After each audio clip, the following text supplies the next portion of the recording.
Bonjour à toutes et à tous. J'aimerais aujourd'hui vous parler d'un petit livre que j'ai mis en libre accès sur le site des éditions Atramonta et qui s'intitule La foire au pourquoi. Ce livre, vous pourrez le télécharger en cliquant sur le lien qui sera joint aux commentaires de cette vidéo. Je vais donc vous présenter un petit peu une introduction. Pourquoi? Ce mot est l'un de ceux que prononcent fréquemment les enfants et qui initie la plupart de leurs questions. Pourquoi le ciel est bleu? Pourquoi les oiseaux chantent? Pourquoi faut-il dire bonjour et merci?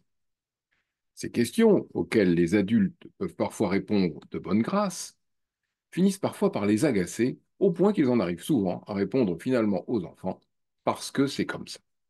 Laissons entendre qu'il faut se résigner et se soumettre au monde tel qu'il est, et ne pas trop se poser de questions. Pourtant, ces pourquoi méritent certainement d'être toujours pris au sérieux, car ils sont la manifestation d'un étonnement face au monde qui est la source même de la pensée.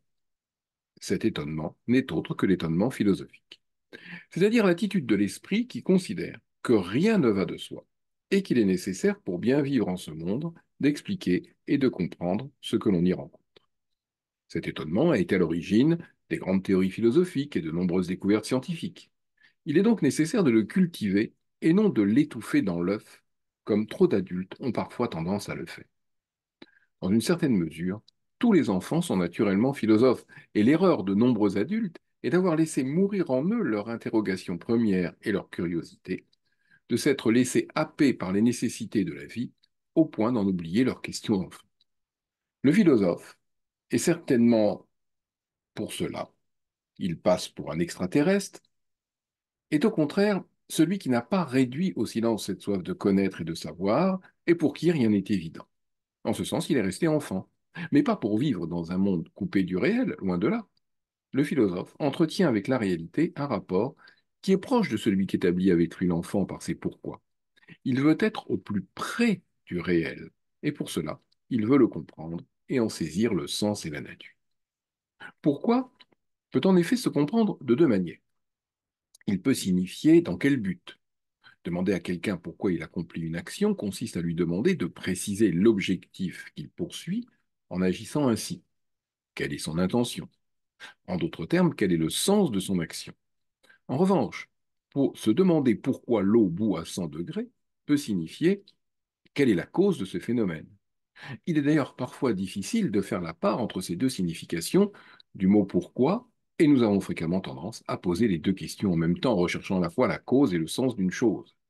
C'est dans de telles conditions que la rigueur philosophique est indispensable, car elle nous oblige, avant de rechercher une réponse, à réfléchir au sens de la question que nous posons.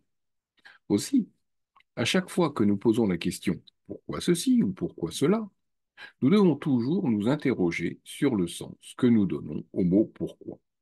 Signifie-t-il dans quel but, dans quelle intention, ou en fonction de quelle cause? Et nous pouvons réunir les deux questions en faisant appel à ce qu'Aristote appelait la cause finale, c'est-à-dire en supposant que c'est la finalité de la chose qui est la cause de son existence. Ainsi, à la question pourquoi avons-nous des yeux, on peut répondre pour voir. Cette réponse sous-entend que la vue est la cause de la présence des yeux, que les yeux auraient été conçus en fonction d'une fin qui serait la vue et qui expliquerait leur existence. Tout cela laisserait entendre qu'il y a dans la nature une intelligence organisatrice à l'œuvre. Mais le phénomène de la vue peut être envisagé tout autrement, et l'on peut aussi poser la question pourquoi voyons-nous? Et y répondre ainsi parce que nous avons des yeux. Autrement dit, ici, ce n'est plus la vue qui est la cause de la présence des yeux, mais l'existence des yeux qui est la cause de la vue. Ainsi, la cause et l'effet se trouvent inversés selon la manière dont la question est posée. Mais la question fondamentale est certainement celle de savoir pourquoi cette question. Pourquoi vient si spontanément à l'esprit de l'enfant et pourquoi l'adulte a trop souvent tendance à l'évacuer. Nous pourrions en effet ne pas nous soucier du pourquoi des choses et prendre le monde comme il est, sans se poser de questions. Mais il faudrait pour cela que nous collions totalement à ce monde, que nous ne fassions qu'un avec lui au point de ne pouvoir nous en distancier. Or, il n'en va pas ainsi pour l'être humain. Parce qu'il est doué de conscience, parce qu'il sait qu'il existe dans ce monde avec d'autres êtres humains, eux aussi doués de conscience, il est en mesure de prendre un certain recul par rapport au monde et par rapport à lui-même. C'est dans cet écart que creuse la conscience humaine que naît le désir de connaître et de comprendre, et que s'éveille la pensée. Mais prenons garde à ce que cet éveil ne soit que passager, et évitons de retomber dans la torpeur des choses sans conscience. Aussi, devons-nous pour cela cultiver l'étonnement et la réflexion, cultiver la pensée, qui est aussi nécessaire à la vie de l'esprit que qui est aussi nécessaire à la vie de l'esprit que l'est la respiration pour celle du corps. Vivre humainement, c'est vivre en s'interrogeant, en s'étonnant et en confrontant sa pensée à celle des autres hommes. Cette tâche est celle de la philosophie, qui n'est pas seulement une discipline réservée à des spécialistes, elle est aussi une manière de vivre et d'appréhender le monde. L'objet de ce livre est de faire en sorte que ne s'endorme pas ou que se réveille cet étonnement, source d'un rapport fécond au monde. C'est par le traitement d'une quarantaine de questions, commençant toutes par pourquoi, que tentera de s'accomplir cette initiation à la philosophie. Chaque texte ne prétend pas, bien entendu, donner une réponse définitive aux questions posées, mais il montre néanmoins que si philosopher signifie s'étonner et donc questionner, cela signifie également s'efforcer de trouver des réponses. Si Socrate affirmait que son seul savoir était de se savoir ignorant, je sais que je ne sais rien, il ne prétendait pas que la philosophie devait rester là. Il considérait que par le dialogue et la réflexion, il est possible de progresser vers des réponses possibles. Le but de cet ouvrage est donc d'initier une réflexion que le lecteur pourra poursuivre à sa guise.